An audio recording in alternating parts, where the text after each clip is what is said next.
Okay. So what I'd like to do today is to share a little bit of some of the writings that I have done over the past couple of years, to kind of give a little bit of insight into who I am and why I have decided to go on this journey, and continue my progress into me. Um, and I feel like it was through my relationships and through my hardships that I found out who I really was. And so my book is going to be called Because of You. And it's actually because of me. It's because of me that all of these things happened, and they happened in the ways that they did. And I was able to take what I wanted from them. And I'm looking forward to being able to really show the world what they can do with themselves if they put a little bit of effort into it. So, the hi, listen, I love you too. You're so amazing.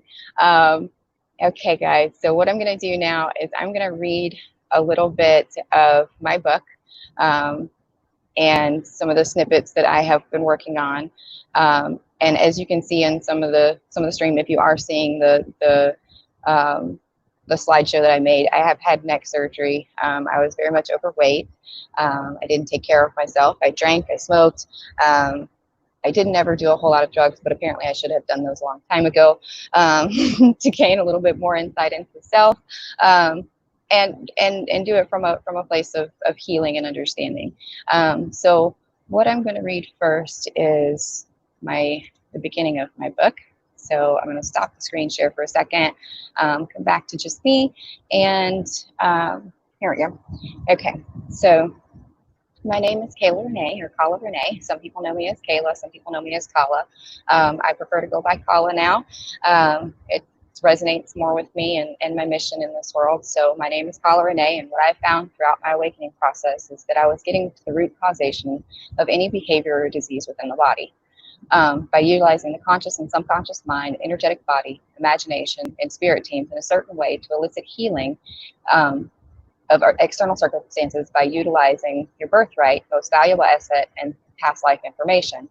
Visualization techniques that I've used over the past 5 years have allowed me the opportunity to learn how to heal myself and in turn heal the world around me. I reflect on the experiences from losing my father to childhood traumas to the great gifts of growth and expansion that just come from being on this planet during this most transformative time. The Breath of Light Reborn technique of healing was born through healing my own traumas and karmic past lives and traumas within my own current life. The thing that I found, the correlation of past and current life karma through my meditation practice and talking directly with my spirit guides and ancestors. Creating the Crystal Castle all began when I was born. I can recall pivotal moments in my childhood that many said I shouldn't remember, that I just had a great imagination. A great imagination for sure. I would spend many hours in my head putting together different tools and instruments. I never asked what they were, nor did I care. I was simply happy tinkering around and learning how something worked. I may not have known what I was building, but I knew every button, how to calibrate, what was being implemented, and how to adjust the frequencies. I didn't ask until many years later what it was that I was building. While I would be in this space, I would imagine all the things that I wanted to see and how I wanted people to act and what the ideal life looked like. It truly was my bubble, my safe space, my utopia. As I grew older and life began to unfold for this learning experience, I began to experience the world, and I slowly lost connection with who I was. I held every experience, emotion, everything in fear of prosecution, for fear that I would be ostracized from groups that I wanted to be in. I lived just to serve and martyr myself because I could sacrifice just a little bit more of myself, then they would be happy. But at what cost? That feeling of disconnectedness started when I learned to explain what it was that I saw or what I was feeling. I knew long before anyone else that I was different. I was the youngest child of three, two older brothers, and the best parents. I truly believe that we prayed for each other. I picked my mom because she was the absolute perfection of unconditional love. She knew how to give it and how to receive it, and she also knows how to move through life with grace and understanding. I needed that for this life, for the challenges I picked that would be greater than anything I'd ever imagined. The weight would to lead to the eventual movement of awakening for me. The loss of my dad in 2015 catapulted my awakening process and forced me to get real with what was going on in my body and in my life. My dad was my everything, my sounding board, and my greatest protector, and still is. He promised me from the moment I was born that he would watch over me and always provide what was needed, even when things looked really dark. My two brothers have also been a huge catalyst in my ascension process and have taught me what it is what self-love is and unconditional love looks like. Although we don't always get along, we always band together and show support for one another, and the love we have runs very deep. So the things turned really dark when my dad passed away. At that time, I had forgotten about all of my gifts, and I had lost connection to spirit and the universe. I had forgotten how powerful I really was, and I had lost sight of who Khala Renee was. That April, I moved from Mobile to Houston to live with my mom. I promised my dad that I would come and take care of mom. Little did I know that spirit was guiding my mom, guiding me to my mom so that she could care for me during the darkest part of my life. I lived with my mom in a townhome she bought just before my dad had passed. After settling in and moving, I took a job as a discharge planner for the greater Houston area. Before long, I had 13 hospitals of my own and a caseload that continued to rise. I worked in the mental health before, and I loved the feeling able to be able to help, but it seems these cases kept getting more and more difficult. I refused to listen to the signs that Spirit kept sending and continued to work with the hospitals. One day I was particularly upset due to a consumer that I just met that truly rocked my soul. I hurt so deeply for them, and I had to talk to myself not to lose it. What do I do? How can I help? Why do I have to see so much pain, and why do I continue to put myself in this area? Then as I reached to unlock my car, I heard clear as a bell, Khala. I turned quickly to see who was calling me so loudly, and I heard a snap. A quiet voice came to me and said, "Don't panic, you're going to be okay, but don't move your neck." And I didn't know what had happened. I asked my angels if they were still around to watch over me as I drove home. Why I didn't just go back into the hospital is unclear, but I knew that drive home I was more concerned about getting to my family than my neck being stuck in the wrong direction. Obviously, my life was off balance, and this was Spirit's way of getting my stubborn behind in gear. I was sent to urgent care, and soon later for an MRI to confirm that my C5, C6 disc had collapsed, and they were going to attempt a few things before full-blown surgery to replace the disc completely. I sat there filling out my medical history and felt overwhelmed with the surgery, sickness, and disease that was in my body. At one point or another in this life, a broken collarbone before I could walk, eye surgery before 2, various levels of abuse between 3 and 15, a broken leg at 7, gum grafting by the age of 10, countless other surgeries from adenoids to tonsils, food poisoning for a whole summer, knee surgeries and shoulder surgery from being hit by a car as a pedestrian in a mall parking lot. And now this. Why? After the doctors had attempted 3 ejections and a full replacement of the C5, C6 disc, I was sent to several specialists to figure out why I wasn't improving. I was stuck in the bed for the majority of this time. But more diagnoses were just coming up. It was fibromyalgia, degenerative disc disease. They kept trying to label it instead of figuring out what the problem was. Through the years of eating my feelings and not expressing my emotions fully, I had manifested a full life of pain, suffering, debt, and self-deprecation. I looked in the mirror one day and was disgusted by what I saw. Who was that? I would say to myself, that isn't me. I still refused to sit quiet with myself and figure out what all of this meant. I would just complain a little bit more and learn. The more I complained, the more it showed up. But if I just kept it quiet, it would subside for a little. And when it would subside just a little, I could tell a little bit different story. Then it wasn't enough.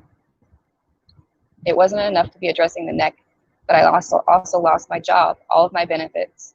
I was close to losing my brand new condo. I kept looking for someone else to save me. Little did I know it had absolutely nothing to do with anyone else but my perception of what everyone else was doing. My relationship really started to show how deeply I hated aspects of myself, and I still wouldn't listen. So I decided one day that I had enough. I wasn't going to lay there, get fatter, and just die on my couch eating sugar snacks and complaining. I could do better.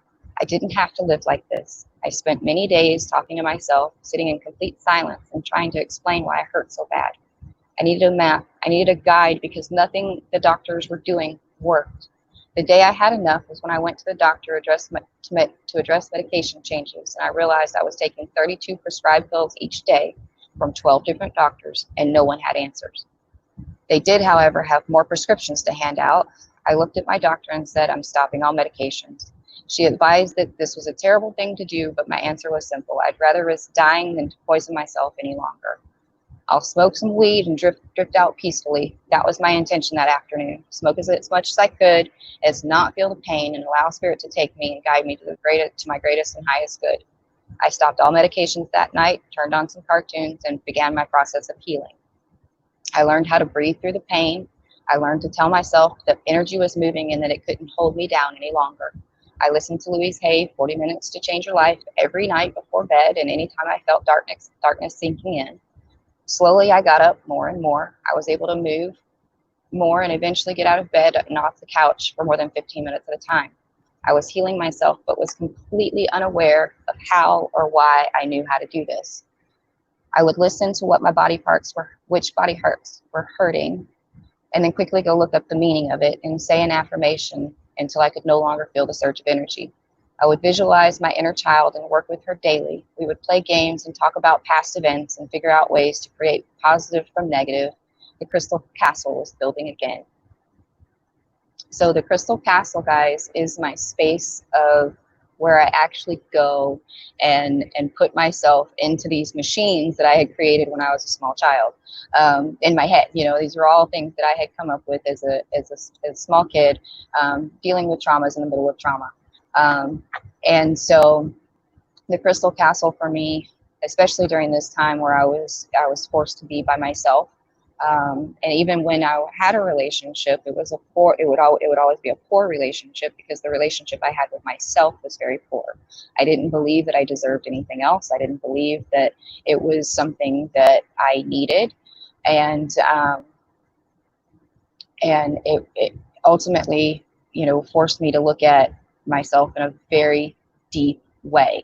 You know, I would look at my significant other and blame them, because they were the ones that weren't doing it right. They were the ones that were putting up, you know, all of these walls and fences, and that, you know, it wasn't me that was doing that. But I was very much in a space of pain and turmoil, of not knowing how to navigate life.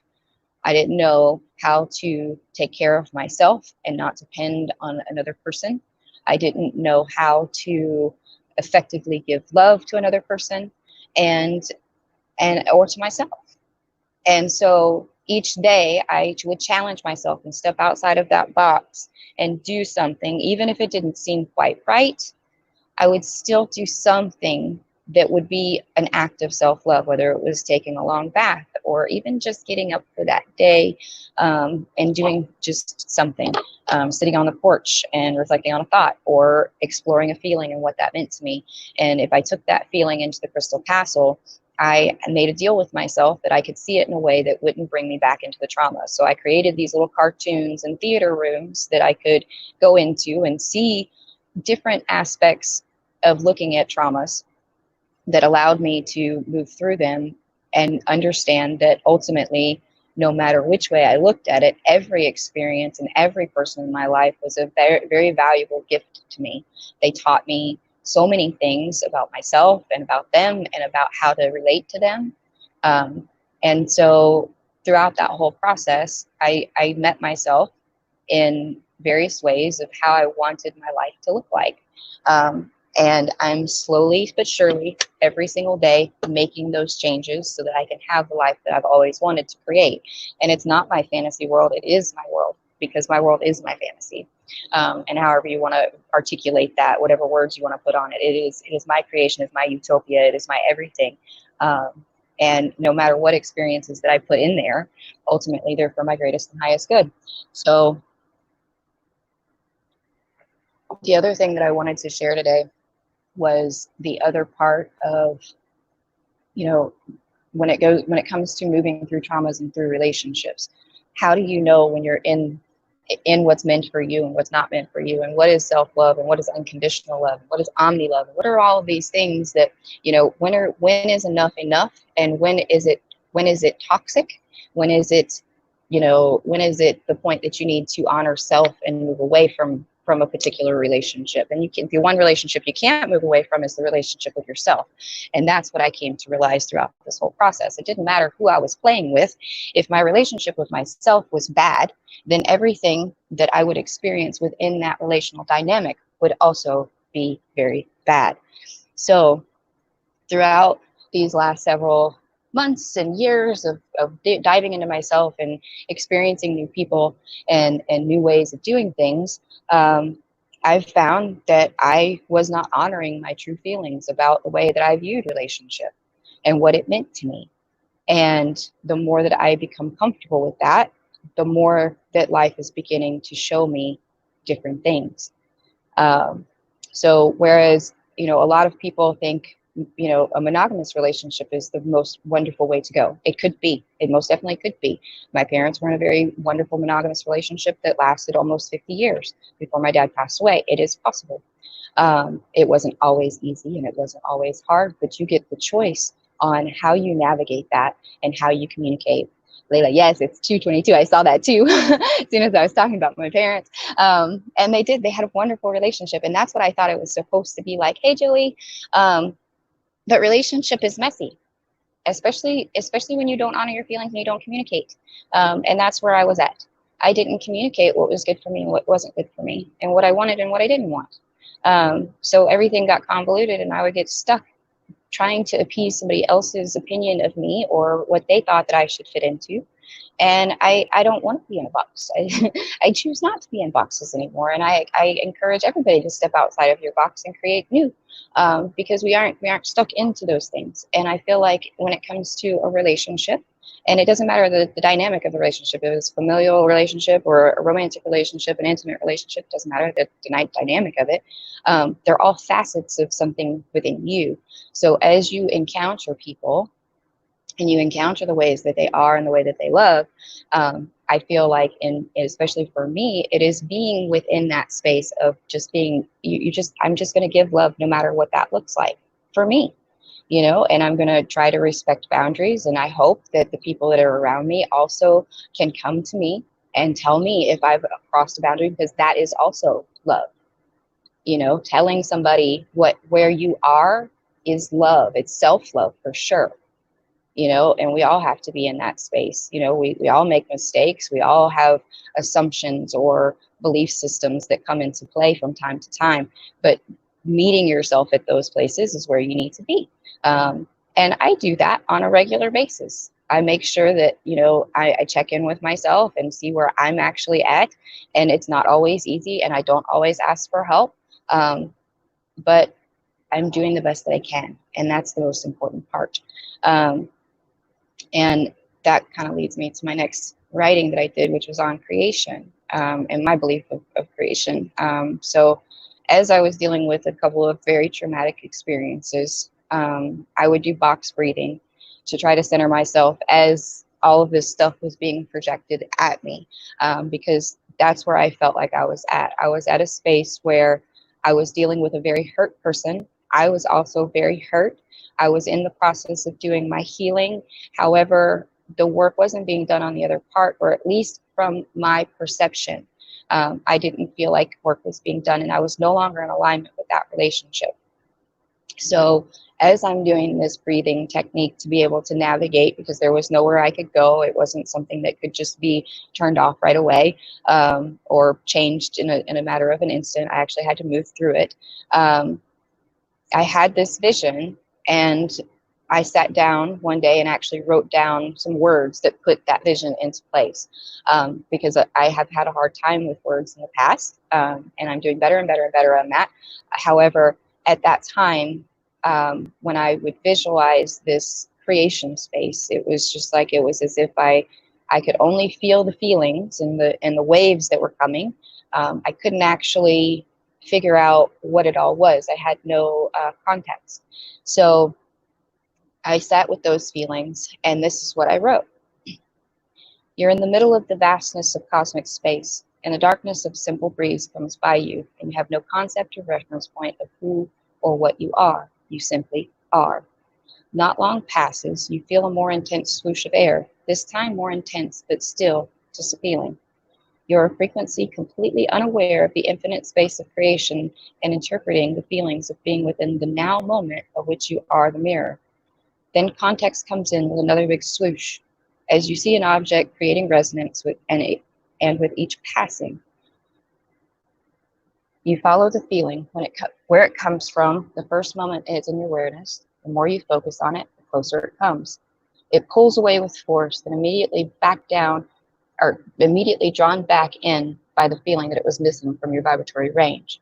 Again, it comes back, and this time with greater force, and causes a shift of perception. You now notice it's orbiting around you. You perceive the options, and at this point, because you now have felt its impending impact by the vastness of the waves it created, it moves closer and closer. The waves become stronger and stronger. It's not until impact that change, metamorphosis, and transformation takes place. It's not until the impact that you're thrown off course, redirected, shattered, and destroyed. We've hit 0 point.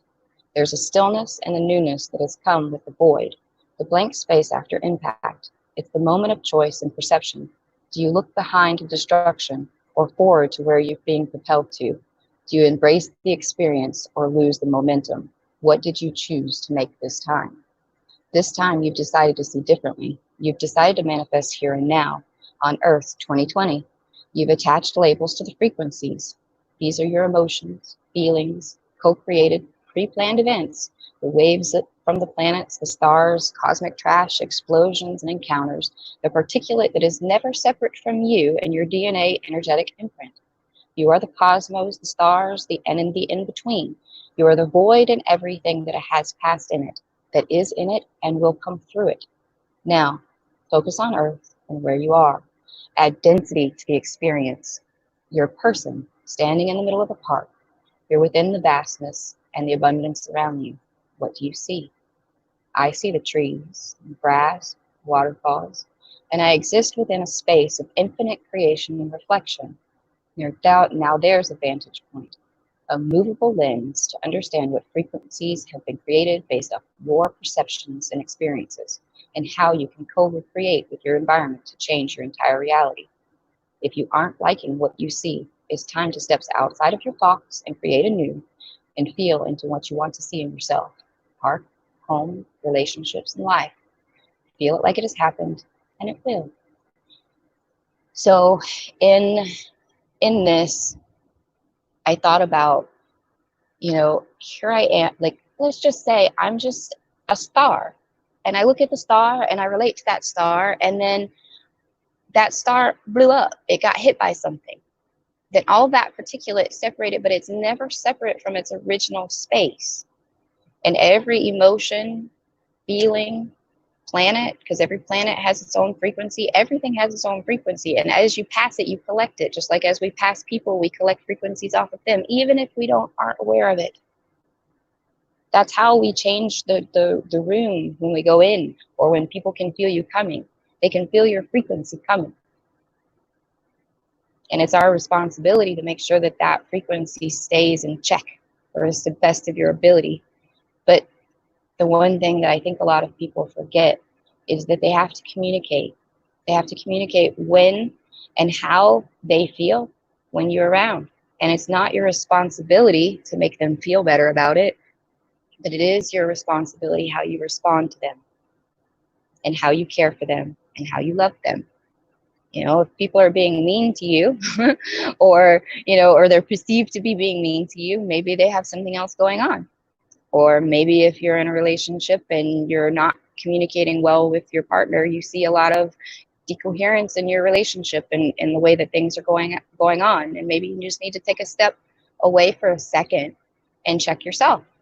I find that in every situation, especially recently, that I've been doing this work, every day I'm having to do a little bit more on myself and my surroundings. And I dive a little bit deeper every day. And I know that as I dive deeper, more stuff will surface.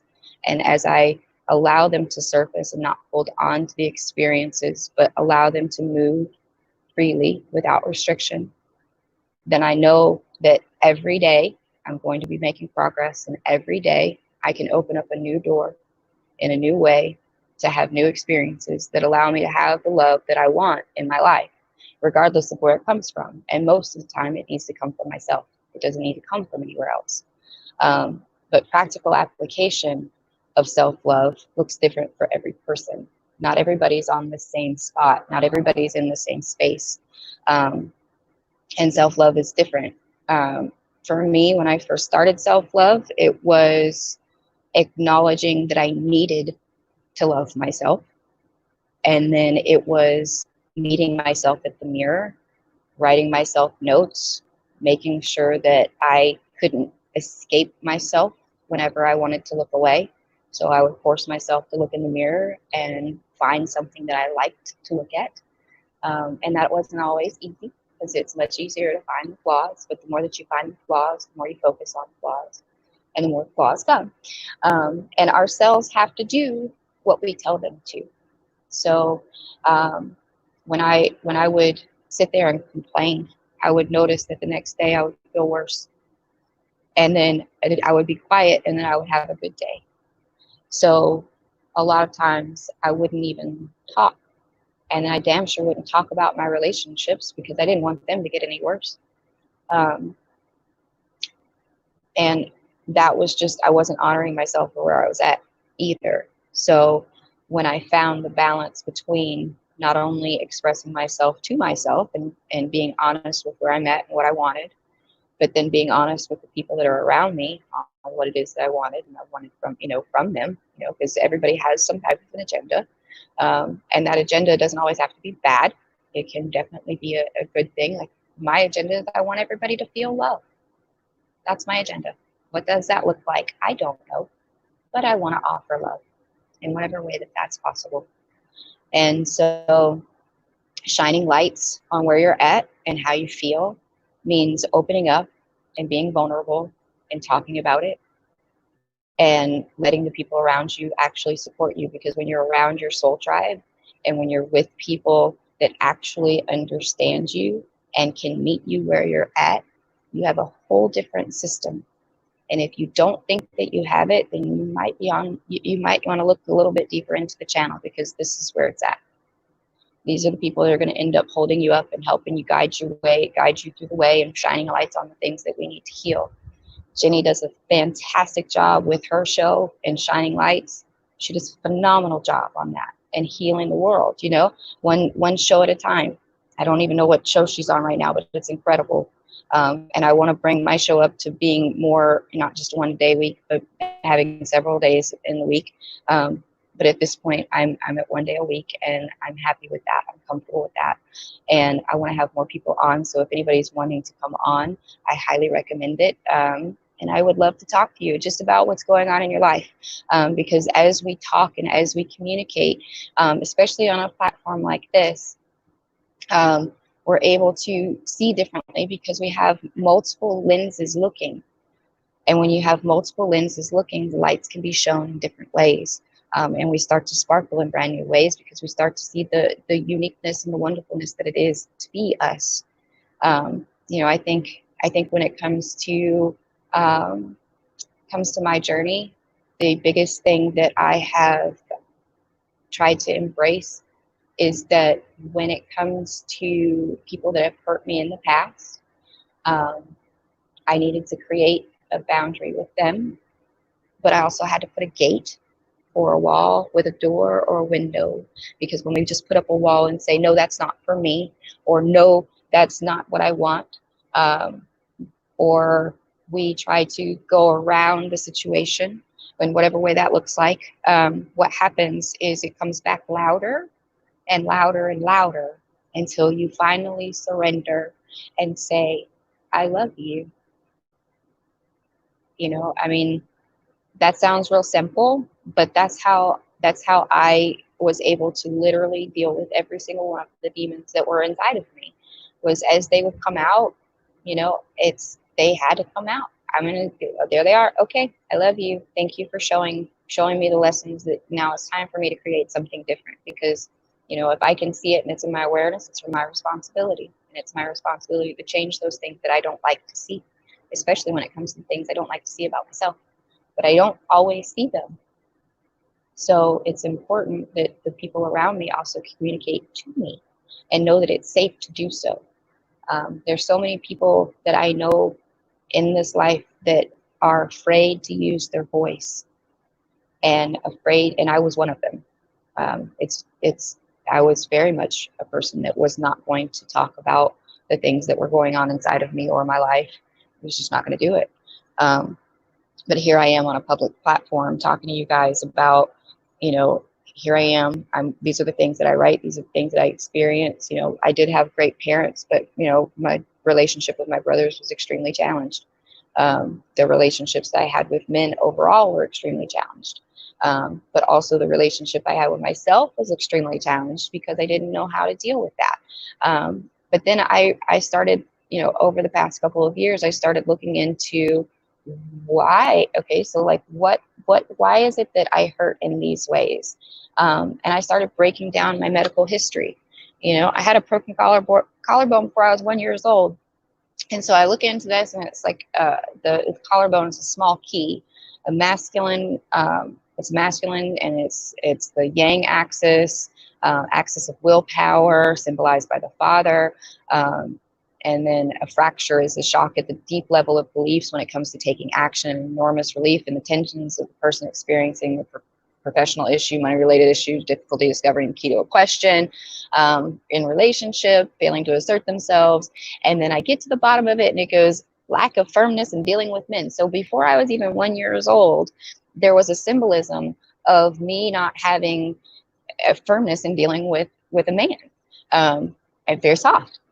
That's just the way I've been. But now that I'm able to look back at it and go, okay, my dad treated me very soft. He coddled me from a lot of things. He shielded me from a lot of things, and he protected me from a lot of things. But because he protected me in those ways, my brothers showed me the opposite, or the other side of that, where I wasn't feeling very protected, or I wasn't feeling very safe. And that started from the time I was about one. So it was definitely a really difficult time. And then like right after that, around 2 years old, thank you, Lucy, love you.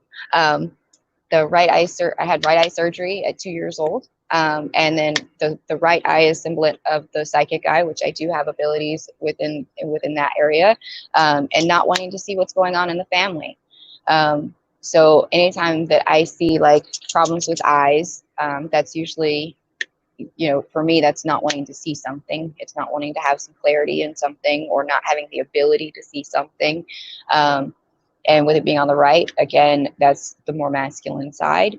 And I would say affirmations that, that not then, but now, because I would go back and I would read about this, and I would be thinking about it, and I wanted to heal that, because I didn't want to come back in a different way, because I do want to see what's going on. I want to be aware. I want to be able to really hone in on the depth of me.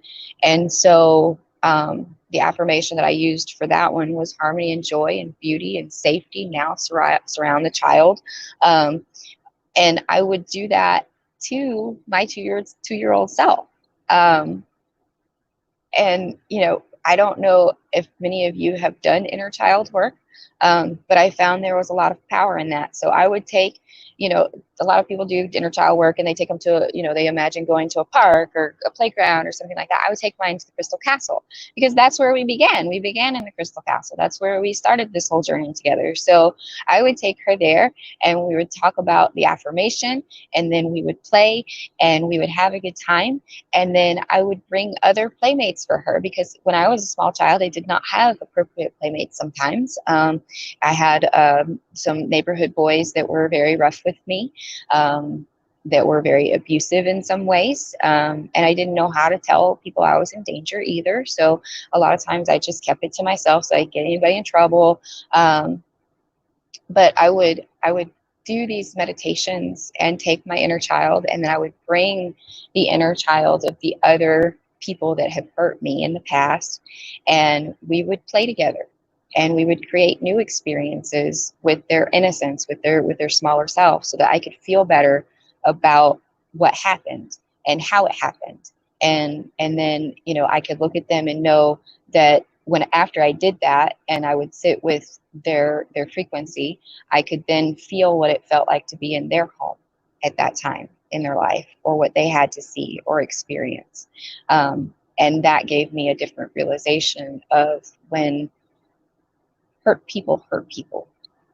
that's the biggest thing, is that when you're hurt, and unintentionally you hurt other people around you, um, which, you know, it happens. And but that's where you meet yourself, that's where you see yourself, that's how you know that you're still hurting, I suppose, in some ways and shapes and forms. And hopefully we're going to get rid of that through techniques like this, where you're able to meet yourself and see yourself exactly where you are. um, and yeah, so I keep going down this list of all of the things. And you know, a broken right leg, fear of the future, not being able to carry things forward. Again, it was the right side, and it's masculine energy, not being able to carry things forward. At 6 years old, I had some pretty bad things happen just before that. And I was afraid of the future. I didn't know what was going on in my little world. And then we were also about to move at that time. So there was a lot of just instability there in my own little person. And then a break is a representation of rebelling against authority. um, and then at 15, I had 2 knee surgeries. And I had my right leg done and I had my left leg done. And but my orthopedist said that my knees looked like it was an 85-year-old athlete. And in the right knee surgery, the machine actually broke. So there was a fire that caught inside of my knee while they were doing that with plasma. It was quite an interesting experience. But the knee is representative of ego and pride, inability to bend, and not willing to give in. And then, you know, my neck problems were another major issue, and it was refusing to see other sides and positions. Of course, I didn't want to see anybody else's position, and I didn't want to look at my dad's death. I didn't want to look at what had happened in my life, and I didn't want to relive all of the things. But it was something that I had to do. So the universe put me in that situation where my neck had to be collapsed, and I had to be faced with actually seeing myself. So when it came down to dissecting the neck surgery, it was refusing to see another side or position, stubbornness, and who's being a pain in the neck. And the cervical vertebrae hold a lot of information for sure. And then there's much more than what I have here for sure. And I know that there are more maps out there and different ancient teachings and things like that. I just don't have access to them right now. But I definitely am going to be doing some more research on those things. But when it came to the problems, when the C3, C7 area, which is where the bottom area of that is where I had the most problems. And it says, let's see, that's where the feelings of injustice take place. It's not fair. It's an abominable. How could they do this to me? Which very much resonates at home, because I spent basically 32 years or so in that space of how could they do this to me? How could you love me and treat me this way? I don't understand. Why do people not love the way that I do? I didn't understand.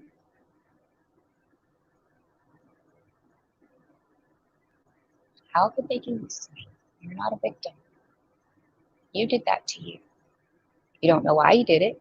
You don't know what you had to learn, and you may not know. You may not always know. It may take you a lifetime to figure it out. But ultimately, we put ourselves in every situation with every person pre-planned to experience what we need to experience to get to the other side of it. The bigger the thing that's in front of you, the bigger your mission in this life.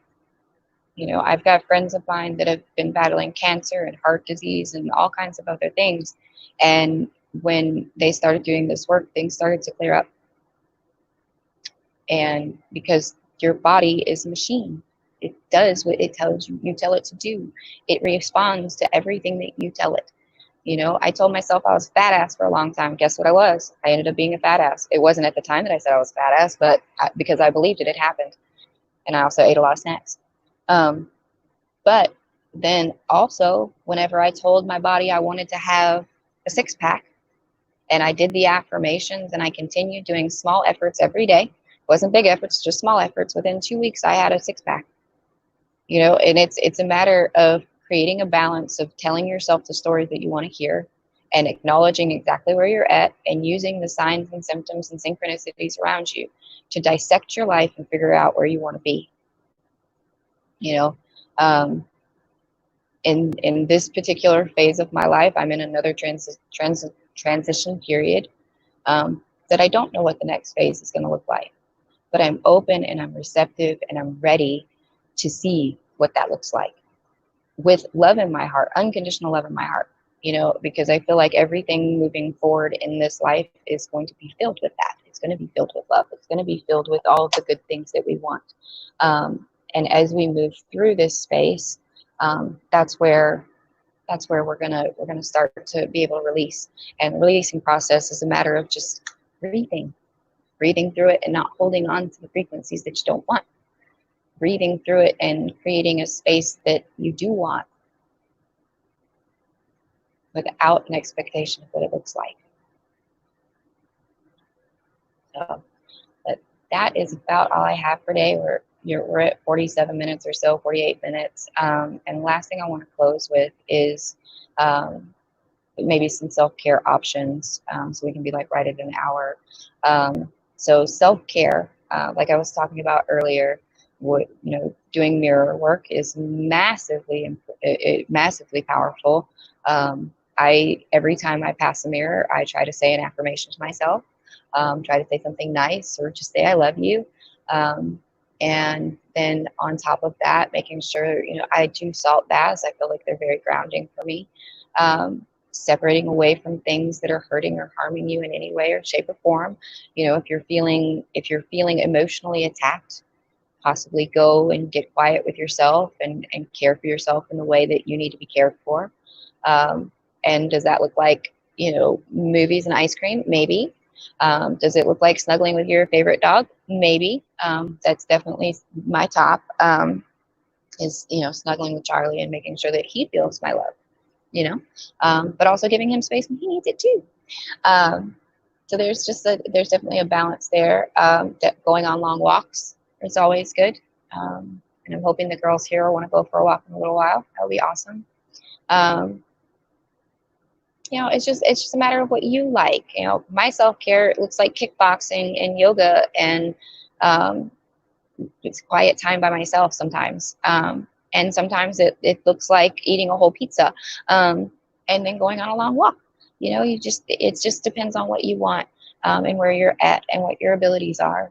Some people like to color, some people like to play with toys, some people like to exercise like crazy. Where are you at? Meet yourself where you're at, and then try to find new things every day that create new experiences of joy. So if you don't always do the same thing, I find that is super powerful in creation, is just expanding your mind into something else so that you can create something new. So something for me, as far as my self-care, is learning. I like to learn new things. So diving more into quantum physics and that kind of thing brings me happiness and joy. And like I can watch all kinds of videos and get my nerd on and feel super happy about that. Or maybe I want to watch, something else, or feed my brain in a different way, or read a book. Don't have to know what it is that I want exactly, but I know that I'm going to do something different, and it's going to be something that I enjoy and it feels good. Lucy and I were actually talking about rollerblading. I've never rollerbladed before, but I feel like that would be something that would be super fun to learn and to be able to experience, and to do it with somebody that also knows how to do it and has fun doing it as well, and it brings her joy. So that would be something that, that would be a self-care item for me for sure. Just because I'm learning something new and I love to learn. Another aspect of self-care is speaking truth. Just speaking up for yourself, exactly where you are. Let's see. Of course, you're speaking your intentions with your water. There's all kinds, and feel free to leave your comments on here as well on your types of self-care and what you. If you have any comments on my writings or anything like that, that would be more than welcome as well. And of course, if anybody has any questions, comments, concerns, wants to book a session with me, I'm more than welcome to do that as well. I am offering mini sessions right now, so an hour session for $111. With that session, you get a full walkthrough meditation, a chakra clearing, and whatever intuitive healings that you need for that time in that space. So I would be working with you directly with your higher self and removing whatever it is that you're ready to release. And it's simple through conversation and light meditation. So those sessions will be booked starting tomorrow.